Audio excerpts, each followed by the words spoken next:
1부에선 할머니의 가혹한 방식의 양육을 경험하고 그 때문에 지금도 힘들어하시는 분의 사연으로 이야기를 나눠봤습니다. 이 1부 말미에서 사연자분이 양육 과정에서 겪었을 트라우마의 가능성을 고려해 복합적 PTSD에 대한 설명을 좀 해주셨는데요. 이렇게 유년기의 트라우마가 원인이 된 경우에는 이 디벨롭먼탈 PTSD, 발달성 외상후 스트레스 장애라고 따로 별칭을 해서 부르기도 합니다. 저는 사연 중에 이 부분, 다른 사람의 평가나 말은 잘 넘기면서도 할머니의 비하나 평가에는 며칠씩 괴로워해요 라는 말에서 이 사연자분에게 어린 시절에 할머니가 준 상처들이 굉장히 어떤 트라우마의 수준으로 남아있구나 라는 생각이 좀 들었습니다.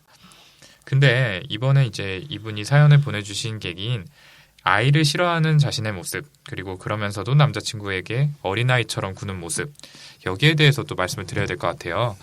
이런 점들은 좀 어떻게 설명을 할 수 있을까요? 네, 저는 이것도 이제 PTSD로 설명을 할 수 있을 것 같아요.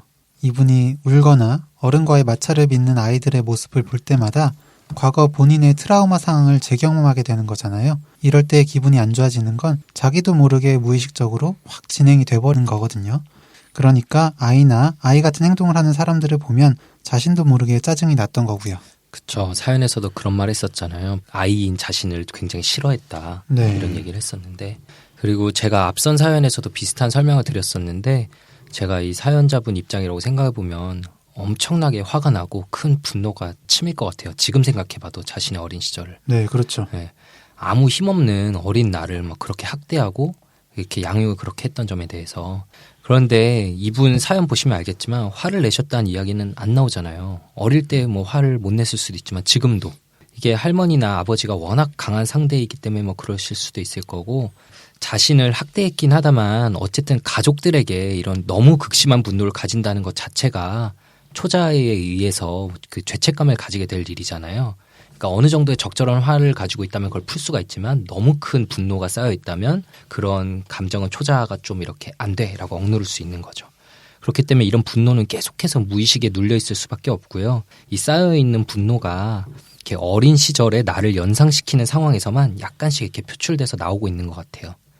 분노의 대상인 상대방은 너무 강하고 화를 내면 안 되는 상대니까 화를 못 내고, 그런 화도 못 내는 자신에게 너무 짜증이 나지 않겠어요? 그러니까 이제 자신과 겹쳐 보이는 대상에게 그 짜증이 이렇게 대신 가는 거죠. 네, 이것도 전에 저희가 방송에서 설명드렸던 전이의 개념으로 생각해 볼 수도 있어요. 그 예전의 나의 모습을 떠올리게 하는 대상들을 보면은 그 당시에 부정적 감정들이 그 상대방들에게도 전이되는 그런 현상으로 볼 수가 있는 거죠.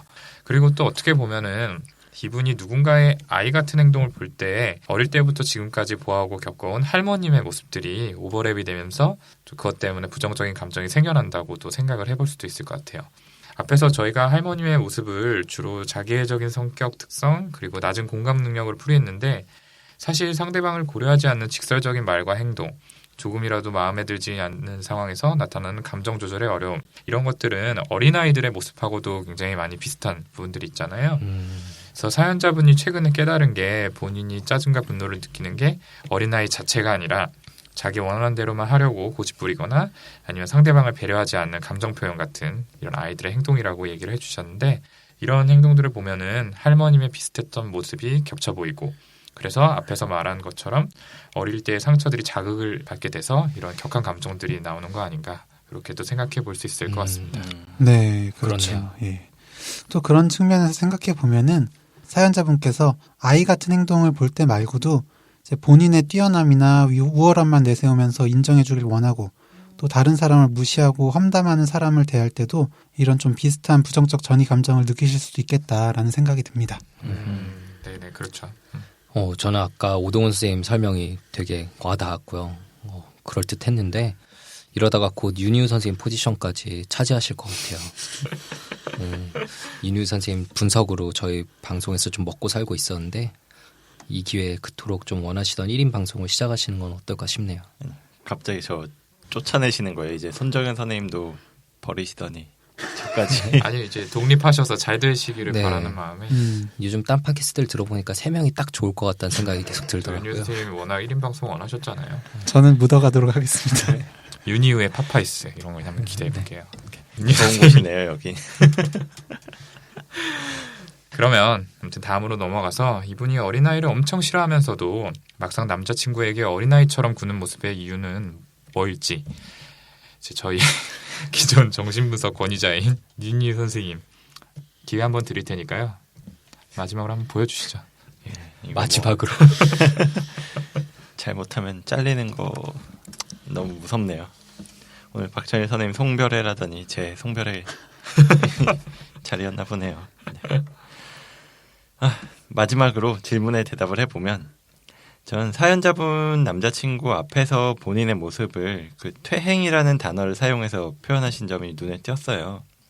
이 어린 시절에 충분히 애정받지 못했던 원인이 돼서 그 시기에 어떻게 고착이 된 상태가 아닌가 싶네요.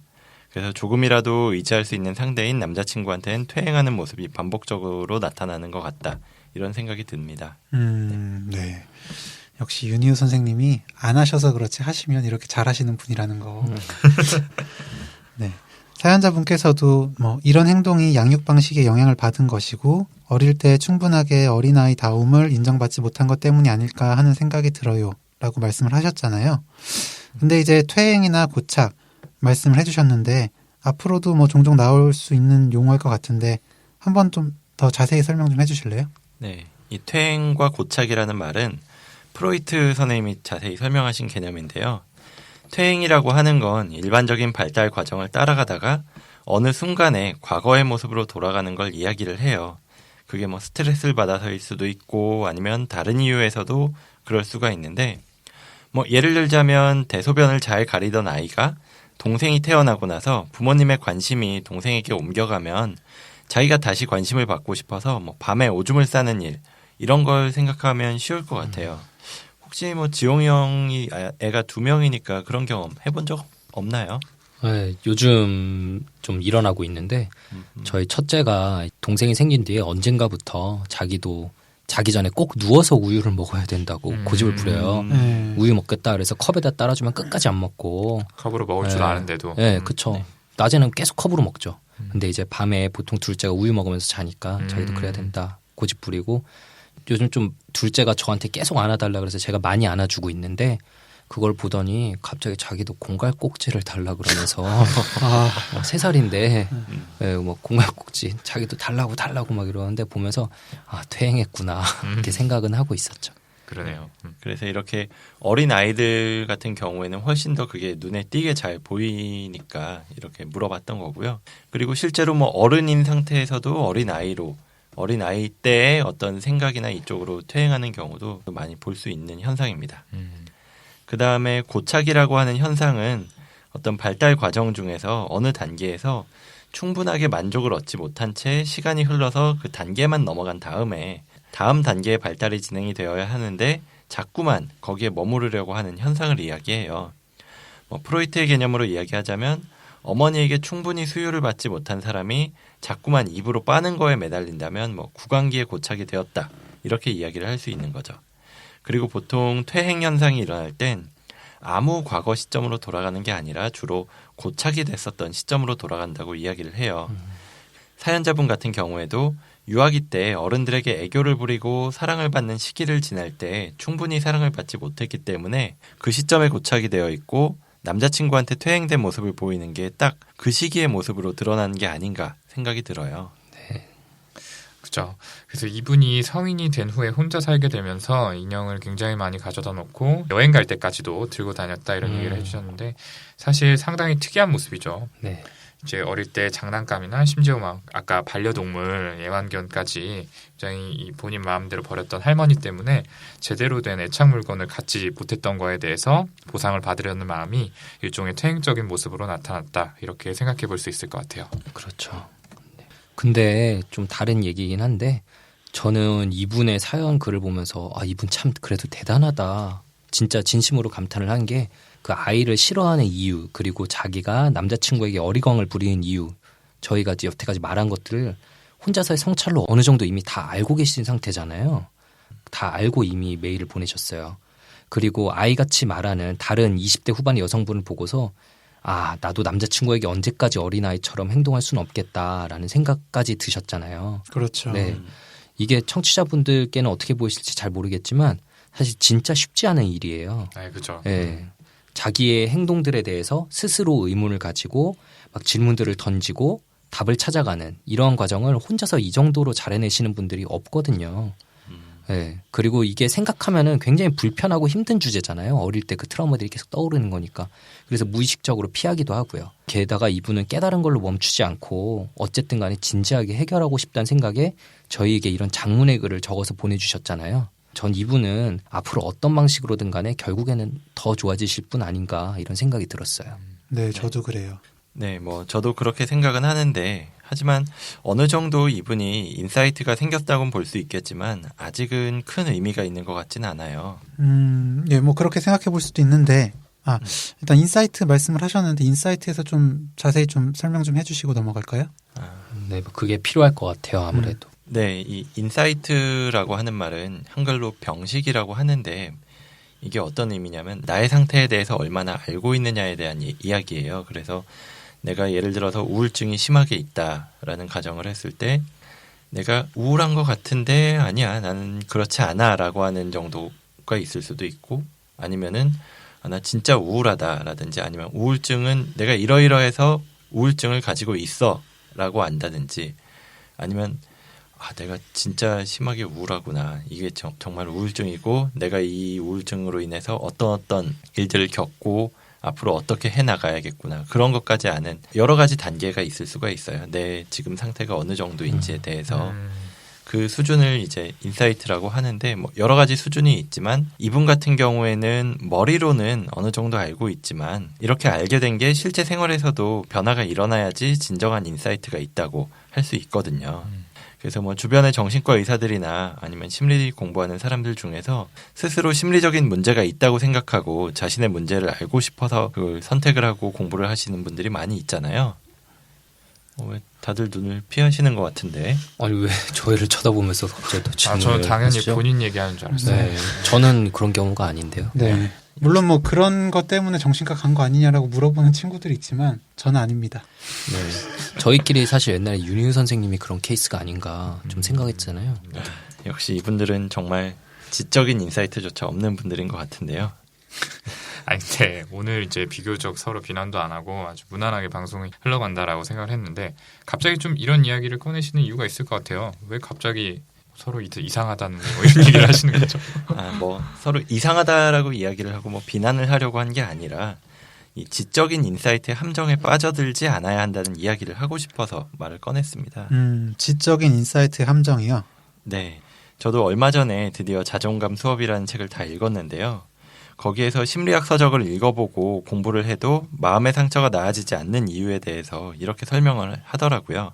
헬스장에 가서 트레이너에게 어떻게 운동하는지 배웠다고 해서 뭐 몸짱이 되는 게 아니라 배운 걸 따라서 반복을 해야지 몸이 튼튼해지는 거라고요. 그렇죠.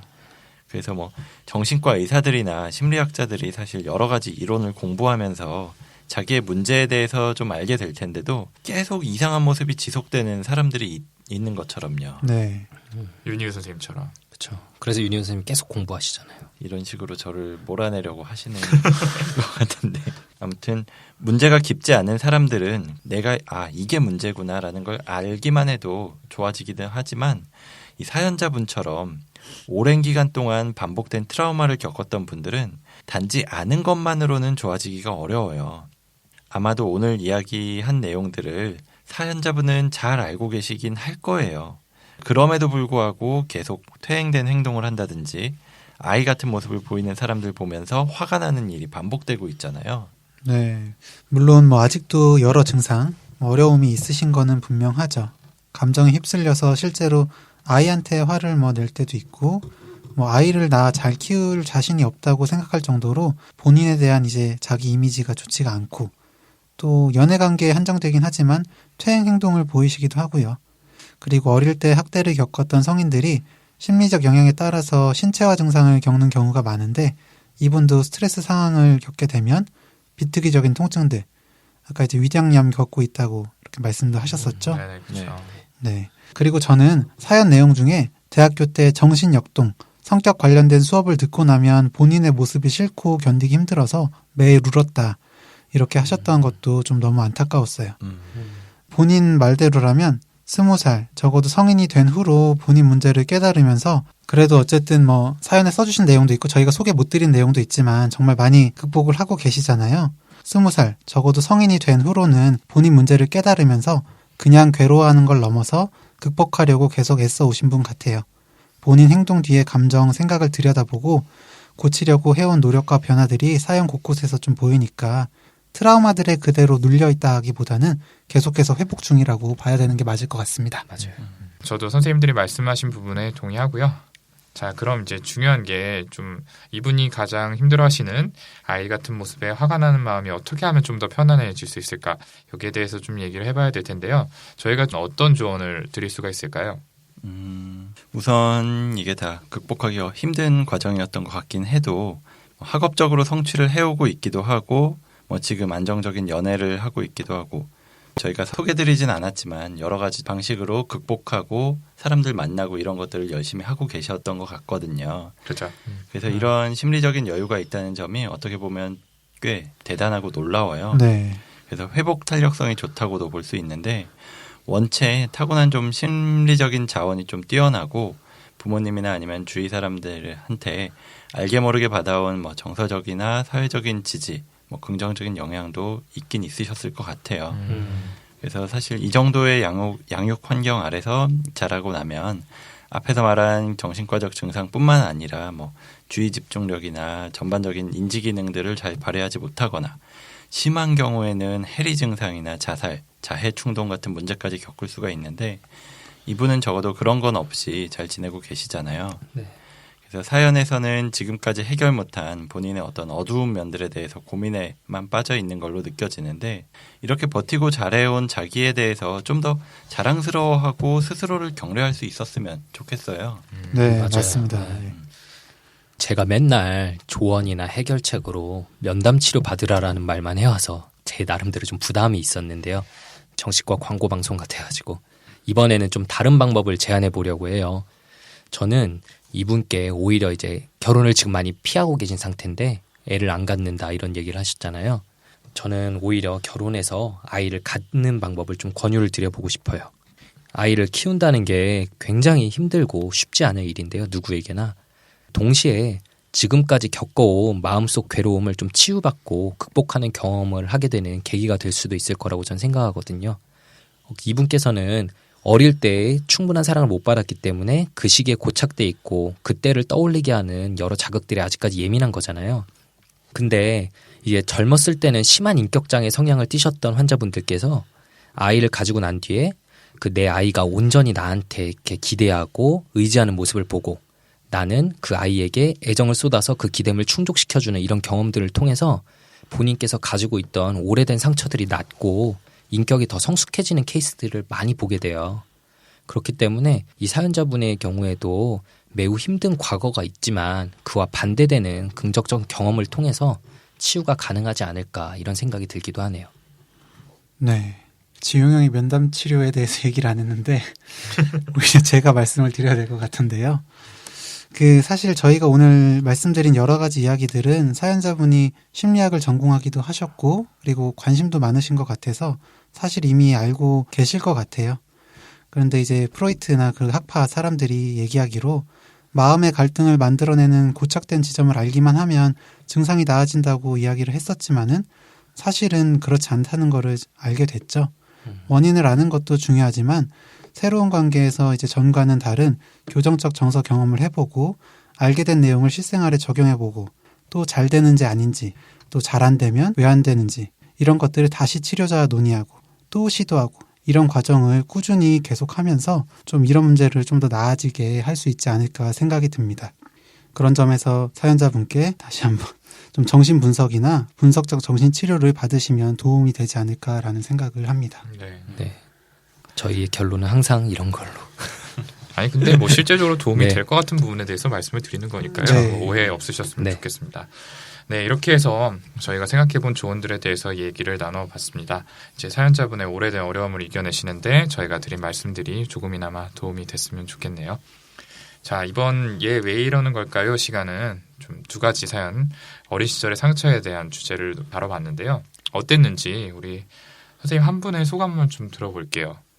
역시 트라우마 전문가이신 정우성 선생님께서 한번 소감 말씀해 주시죠. 네, 뭐 트라우마 전문가는 아니지만 예.